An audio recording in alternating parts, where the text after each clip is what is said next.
And a ceasefire was breached early Tuesday morning against the wishes of President Donald Trump, with Trump saying that he was not happy with both sides before dropping an expletive and saying that, quote, they did not know what they were doing. To learn more about the conflict, we sat down with Professor Mansour El-Kahima with UTSA for his reaction. Let's take a look. Professor, Tuesday morning, President Trump was chastising both Israel and Iran. Should Israel worry about losing U.S. support? I don't think Israel is going to use U.S. support. In fact, the United States has thus far has played as a surrogate for Israel. I mean, the United States went into this conflict and didn't need to go into this conflict in the first place. But it's been the United States have since Mr. Trump came to power has been the surrogate of Israel. It does what Israel wants. It's a pawn for the state of Israel to do what it wants to do. Especially not only Israel, Netanyahu in particular. You know, and I'm surprised when Mr. Trump says, "I want America great again," and it's still playing this role of subservient to Israel. Why? Interests of states coincide sometimes, but never all the time. And America's interest is not necessarily Israel's interest. America didn't need to be involved in this conflict, but it did. What do you think the short-lived ceasefire says about the distrust between both sides?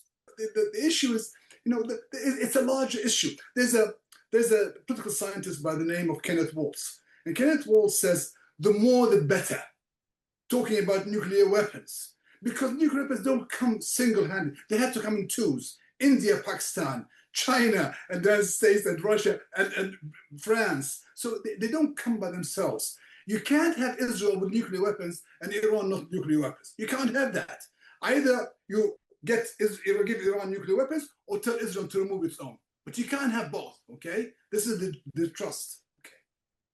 And going back to the initial bombing of Iranian nuclear sites, lawmakers criticized the president's action to leave Congress in the dark. Was this, in fact, unconstitutional for President Trump to order those strikes? It is. Of course it is. It's declaring a war on another country. And declaring by war is not by the president. Declaring a war is by Congress.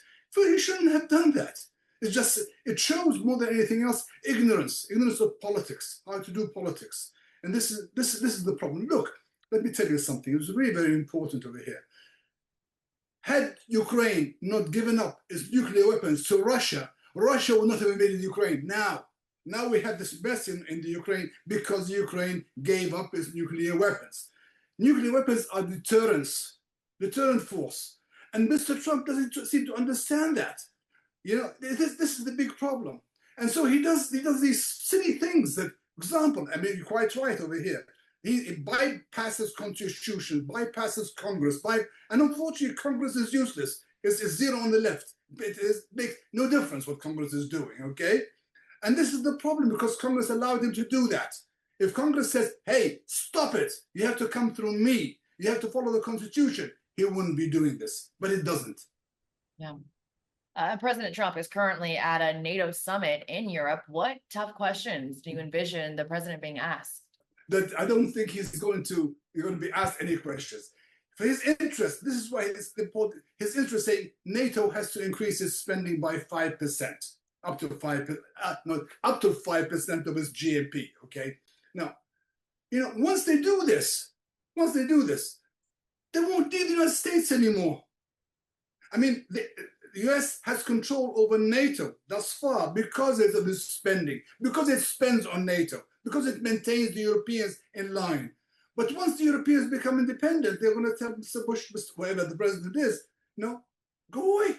We won't follow you on this issue. You think the Europeans are happy with what Mr. Trump has done in Iran?